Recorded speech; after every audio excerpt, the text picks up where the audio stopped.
नमस्ते दोस्तों। हमारी जिंदगी में कुछ लोग ऐसे होते हैं जो हमें समझ नहीं आते। कभी कभी कोई बिना कुछ कहे ही हमें किसी चीज के लिए तैयार कर लेता है, हमारी सोच को मोड़ देता है और हम खुद नहीं समझ पाते कि कब, कैसे और क्यों हमने किसी बात के लिए हाँ कह दिया। क्या आपने कभी महसूस किया कि कोई चुपके से आपके निर्णयों को प्रभावित कर रहा है? क्या कभी ऐसा हुआ कि किसी ने आपकी भावनाओं का इस तरह इस्तेमाल किया कि आप अपनी ही जिंदगी में लाचार महसूस करने लगे? स्वागत है डार्क साइकोलॉजी की दुनिया में, एक ऐसी दुनिया जहां इंसानी दिमाग को इस तरह समझा और नियंत्रित किया जाता है कि उसे खुद नहीं पता कि वह एक अदृश्य जाल में फंस चुका है। एमी ब्राउन की किताब dark psychology, secrets and manipulation इसी रहस्यमयी दुनिया की गहराई में ले जाती है। यह किताब उन मनोवैज्ञानिक तकनीकों और रणनीतियों को उजागर करती है जिनका इस्तेमाल दुनिया के सबसे चालाक लोग करते हैं, चाहे वो राजनेता हों, सेल्स विशेषज्ञ हों या वो लोग जो अपने निजी स्वार्थ के लिए दूसरों के दिमाग से खेलते हैं। इस कहानी में हम इस किताब का गहराई से विश्लेषण करेंगे, हर रणनीति को समझेंगे और आपको बताएंगे कि लोग कैसे आपकी मनोवैज्ञानिक कमजोरियों का फायदा उठाकर आपको अपनी मर्जी से चलाने की कोशिश करते हैं। लेकिन इतना ही नहीं, हम यह भी सीखेंगे कि आप खुद को इन चालबाजियों से कैसे बचा सकते हैं। कई लोग सोचते हैं कि मैनिपुलेशन सिर्फ फिल्मों में दिखाया जाने वाला एक काल्पनिक विचार है, लेकिन हकीकत में यह हमारी रोजमर्रा की जिंदगी में मौजूद है। हमारे ऑफिस की राजनीति में, रिश्तों में, सोशल मीडिया पर और यहां तक कि परिवार के कुछ रिश्तों में भी। डार्क साइकोलॉजी का असली खतरा यह है कि यह ज्यादातर लोगों को नजर नहीं आता।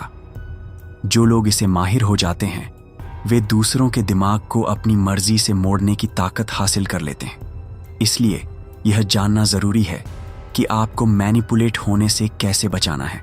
जब कोई आपसे कहता है तुम यह सोच ही नहीं सकते कि तुम्हारे साथ क्या हो रहा है, तो यह एक चेतावनी है, क्योंकि अक्सर वही चीजें जो हमें दिखाई नहीं देती वही सबसे खतरनाक होती हैं।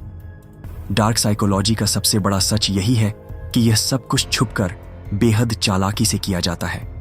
यह एक शांत युद्ध है जहां शब्द, भावनाएं और इंसानी दिमाग ही सबसे बड़े हथियार हैं। तो क्या आप तैयार हैं इस मनोवैज्ञानिक रहस्य को समझने के लिए? क्या आप जानना चाहते हैं कि डार्क साइकोलॉजी के रहस्य क्या हैं और कैसे कुछ लोग आपकी जिंदगी को बिना आपकी इजाजत के नियंत्रित करने की कोशिश करते हैं?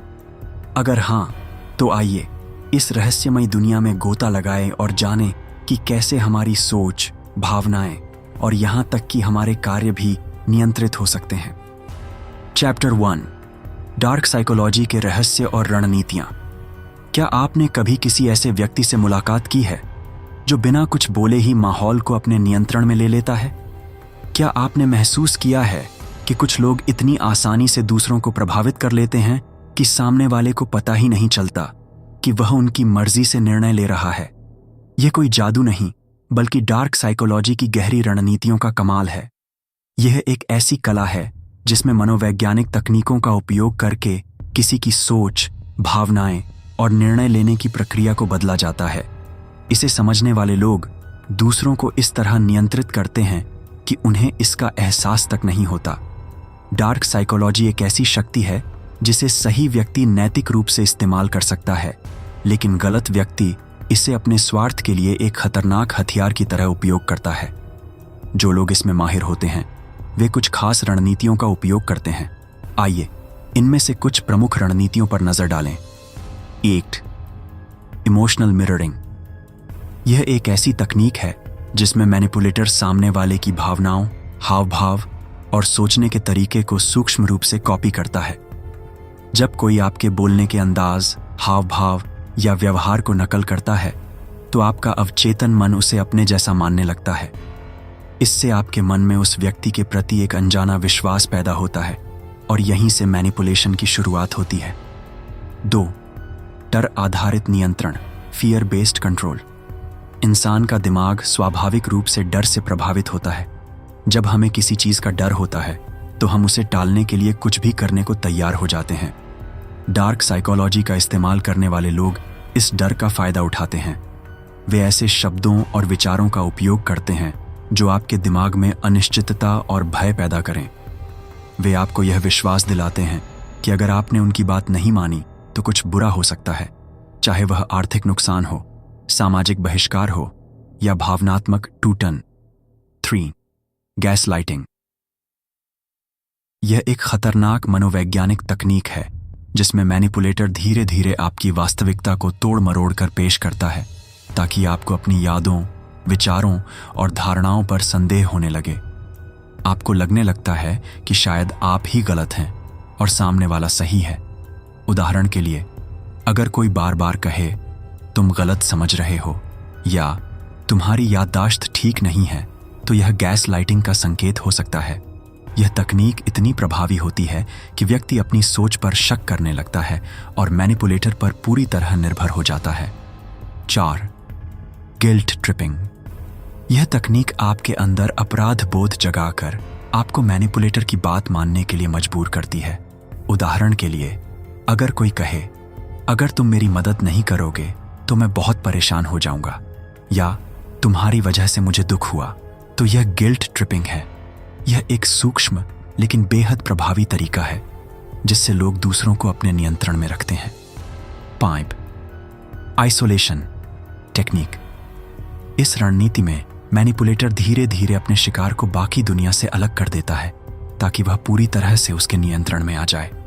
वह आपको यह विश्वास दिलाता है कि बाकी लोग भरोसेमंद नहीं हैं और सिर्फ वही आपका सच्चा हितैषी है। जब आप अकेलेपन में होते हैं तो मैनिपुलेटर की बातों पर ज्यादा निर्भर होने लगते हैं। ये तकनीकें सिर्फ व्यक्तिगत रिश्तों में ही नहीं बल्कि बड़े स्तर पर भी इस्तेमाल होती हैं। राजनेता, मार्केटिंग विशेषज्ञ और यहां तक कि सोशल मीडिया इन्फ्लुएंसर्स भी इन रणनीतियों का उपयोग करते हैं। उदाहरण के लिए, कंपनियां सीमित समय का ऑफर या स्टॉक खत्म होने वाला है जैसे डर का इस्तेमाल करके आपको जल्दबाजी में खरीदारी करने के लिए मजबूर करती हैं। तो क्या आप इन रणनीतियों को पहचान सकते हैं? क्या आप जानते हैं कि कोई आपके साथ इन तकनीकों का उपयोग कर रहा है? और सबसे जरूरी, क्या आप खुद को इनसे बचाने के लिए तैयार हैं? डार्क साइकोलॉजी को समझना सिर्फ दूसरों को नियंत्रित करने के लिए नहीं बल्कि खुद को इन चालों से बचाने के लिए भी जरूरी है। चैप्टर 2, डार्क साइकोलॉजी का विश्लेषण। क्या आपने कभी सोचा कि अगर आप इंसानी दिमाग की गहरी चालों को समझ लें तो आप कितनी चीजों को अपने पक्ष में कर सकते हैं? अगर आपको पता चले कि कोई आपके साथ मनोवैज्ञानिक खेल खेल रहा है, तो क्या आप उस जाल में फंसने से पहले खुद को बचा सकते हैं? डार्क साइकोलॉजी को समझने के लिए हमें इसके मूल में जाना होगा।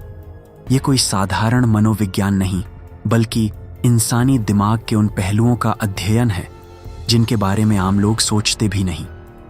डार्क साइकोलॉजी शक्ति, नियंत्रण और प्रभाव पर आधारित है।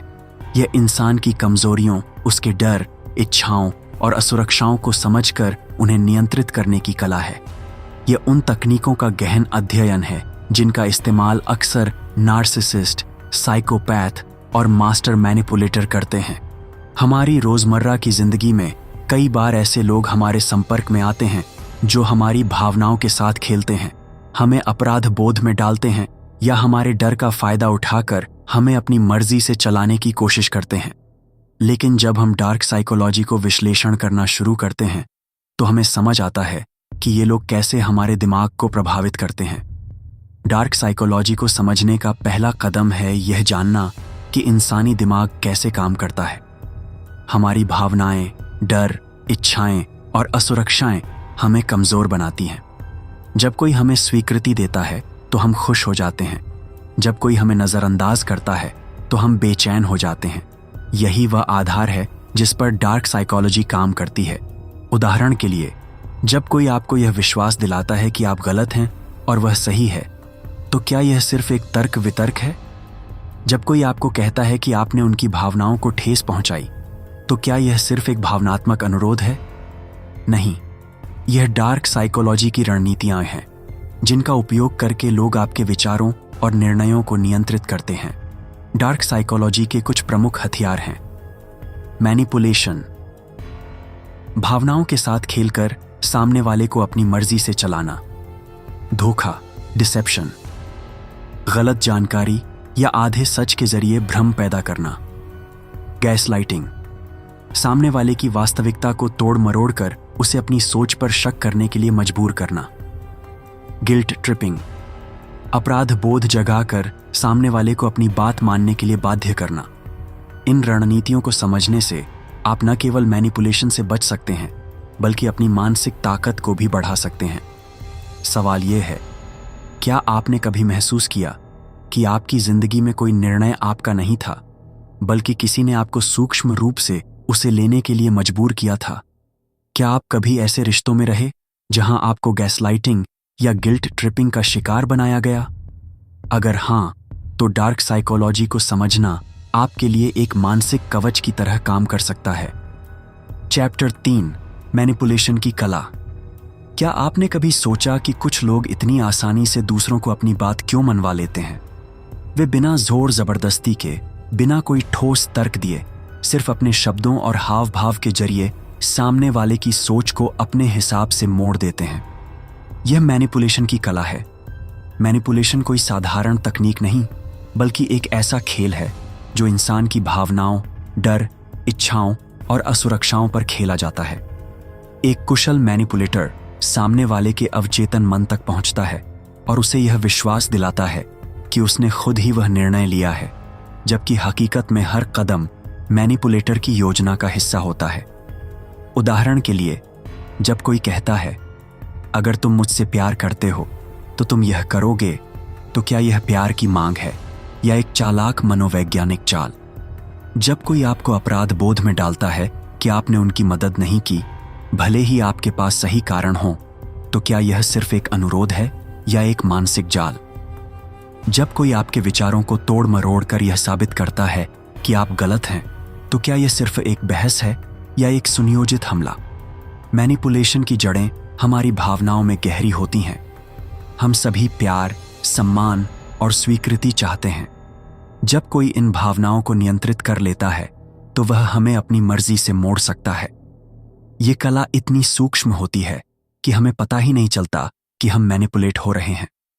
हम सोचते हैं कि हम अपने निर्णय खुद ले रहे हैं, लेकिन असल में हर कदम एक सुनियोजित योजना का हिस्सा होता है।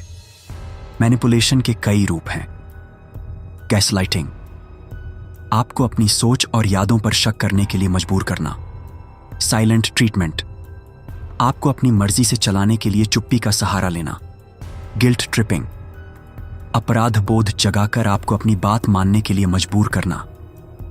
पैसिव एग्रेसिव व्यवहार, अप्रत्यक्ष रूप से दबाव डालकर नियंत्रण करना। लेकिन क्या मैनिपुलेशन हमेशा बुरा होता है? जरूरी नहीं। कई बार मैनिपुलेशन आत्मरक्षा का एक साधन हो सकता है। जब कोई आपको जबरन प्रभावित करने की कोशिश कर रहा हो तो सूक्ष्म मैनिपुलेशन आपको उससे बचाने में मदद कर सकता है, लेकिन इसका उपयोग सावधानी से करना जरूरी है। मैनिपुलेशन को समझना आपको इसके जाल से बचाने में मदद करता है। चैप्टर 4, परसुएजन की कला। क्या आपने कभी गौर किया कि कुछ लोग इतने प्रभावशाली क्यों होते हैं? उनकी बातों में एक ऐसी ताकत होती है कि लोग उनकी हर बात मान लेते हैं। यह कोई जादू नहीं, बल्कि परसुएजन, मनाने की कला का कमाल है। परसुएजन एक ऐसी शक्ति है जो सामने वाले को बिना दबाव डाले उसके विचारों और भावनाओं को अपनी ओर आकर्षित करती है। परसुएजन और मैनिपुलेशन में एक बारीक अंतर है। मैनिपुलेशन में सामने वाले की भावनाओं के साथ खेलकर उसे मजबूर किया जाता है, जबकि परसुएजन में उसे तर्क और भावनाओं के संतुलन के साथ अपनी बात पर सहमत किया जाता है। एक कुशल परसुएडर यह जानता है कि सामने वाले को क्या चाहिए और उसकी जरूरतों को ध्यान में रखकर अपनी बात इस तरह रखता है कि वह स्वाभाविक रूप से सहमत हो जाए। परसुएजन की ताकत इसके सूक्ष्म होने में है। यह किसी को मजबूर करने की कला नहीं, बल्कि उसे एक वैकल्पिक दृष्टिकोण दिखाकर उसकी सोच को धीरे धीरे गाइड करने की कला है। उदाहरण के लिए, जब कोई सेल्समैन आपको कोई प्रोडक्ट बेच देता है जिसे खरीदने का आपका कोई इरादा नहीं था, तो यह परसुएजन की ताकत है। जब कोई नेता अपने भाषण से हजारों लोगों को अपनी बात मानने के लिए प्रेरित करता है, तो यह परसुएजन की रणनीति है। जब कोई दोस्त आपको बिना दबाव डाले अपनी बात के लिए राजी कर लेता है, तो यह भी परसुएजन का प्रभाव है। पर्सवेजन का सबसे बड़ा रहस्य यह है कि यह भावनाओं पर काम करता है। लोग तर्कों से ज्यादा भावनाओं से प्रभावित होते हैं। यही कारण है कि बड़े ब्रांड्स अपने विज्ञापनों में प्रोडक्ट के फीचर्स के साथ साथ भावनाओं को भी टारगेट करते हैं। उदाहरण के लिए, एक परफ्यूम का विज्ञापन आपको यह एहसास कराता है कि इसे लगाने से आप ज्यादा आकर्षक और आत्मविश्वास से भरे होंगे। पर्सवेजन कोई जन्मजात गुण नहीं, बल्कि एक ऐसी स्किल है जिसे सीखा जा सकता है। अगर आप इसे समझ लेते हैं तो आप इसे अपनी पर्सनल और प्रोफेशनल लाइफ में एक शक्तिशाली टूल की तरह इस्तेमाल कर सकते हैं। चैप्टर 5, डार्क साइकोलॉजी से खुद को कैसे बचाए। क्या आपने कभी महसूस किया कि कोई आपको धीरे धीरे नियंत्रित कर रहा है, लेकिन आप समझ नहीं पा रहे कि यह हो कैसे रहा है? क्या आपको कभी लगा कि कोई आपकी भावनाओं के साथ खेल रहा है, आपको अपराध बोध में डाल रहा है, या आपको अपनी मर्जी से चला रहा है? अगर हां, तो डार्क साइकोलॉजी से खुद को बचाने का समय आ गया है। डार्क साइकोलॉजी का सबसे खतरनाक पहलू यह है कि यह इतनी सूक्ष्म होती है कि हमें इसका एहसास ही नहीं होता। यह किसी के शब्दों, उनकी टोन, उनकी बॉडी लैंग्वेज और यहां तक कि उनकी मौजूदगी में छिपी होती है। लेकिन अगर आप इन तकनीकों को पहचानना और खुद को सुरक्षित रखना सीख जाते हैं तो कोई भी आपको आसानी से नियंत्रित नहीं कर सकता। खुद को डार्क साइकोलॉजी से बचाने के कुछ प्रभावी तरीके। 1. Self awareness. अपनी भावनाओं, सोच और प्रतिक्रियाओं को समझें। अगर आप अपनी कमजोरियों को जानते हैं तो कोई भी उनका फायदा नहीं उठा सकता। मैनिपुलेटर अक्सर आपकी असुरक्षाओं को टारगेट करते हैं। अपनी ताकत और कमजोरियों को स्वीकार करें। 2. Emotional boundaries. अपनी भावनात्मक सीमाएं बनाएं। यह जानें कि कब किसी की बात को गंभीरता से लेना है और कब अपनी ऊर्जा को बचाना है। मैनिपुलेटर आपकी सीमाओं को तोड़ने की कोशिश करते हैं। नहीं कहना सीखें। 3. Critical thinking. हर बात को तर्क और तथ्यों के आधार पर परखें। अगर कोई आपको किसी चीज के लिए पुश कर रहा है तो खुद से पूछें, क्या यह सच में सही है या यह एक भावनात्मक जाल है? तर्कपूर्ण विश्लेषण आपको मैनिपुलेशन से बचा सकता है। 4. असर्टिवनेस। अपनी बात को आत्मविश्वास के साथ लेकिन बिना आक्रामकता के रखें। एक मैनिपुलेटर तभी ताकतवर होता है जब सामने वाला कमजोर हो। अपनी राय स्पष्ट करें और अपने निर्णयों पर अडिग रहें। 5. लोगों को समझें। अपने आसपास के लोगों के व्यवहार पर नजर रखें। अगर कोई बार बार आपके आत्मसम्मान को ठेस पहुंचाने, आपको अपराध बोध में डालने या आपको मानसिक रूप से थकाने की कोशिश कर रहा है तो यह एक खतरे का संकेत है। उनके शब्दों से ज्यादा उनके कार्यों पर ध्यान दें। 6. मानसिक मजबूती। अपनी आत्ममूल्य, सेल्फ वर्थ और आत्मविश्वास को बढ़ाएं। जब आप अपनी कीमत समझते हैं तो कोई भी आपको अपराध बोध में डालकर नियंत्रित नहीं कर सकता। 7. दूरी बनाएं। अगर आपको लगता है कि कोई व्यक्ति आपकी मानसिक शांति को भंग कर रहा है तो उससे दूरी बनाएं। टॉक्सिक लोगों से बचना ही सबसे अच्छा आत्मरक्षा का तरीका है। 8. विक्टिम माइंडसेट से बाहर निकलें। यह ना सोचें कि आप हमेशा मैनिपुलेट होते रहेंगे।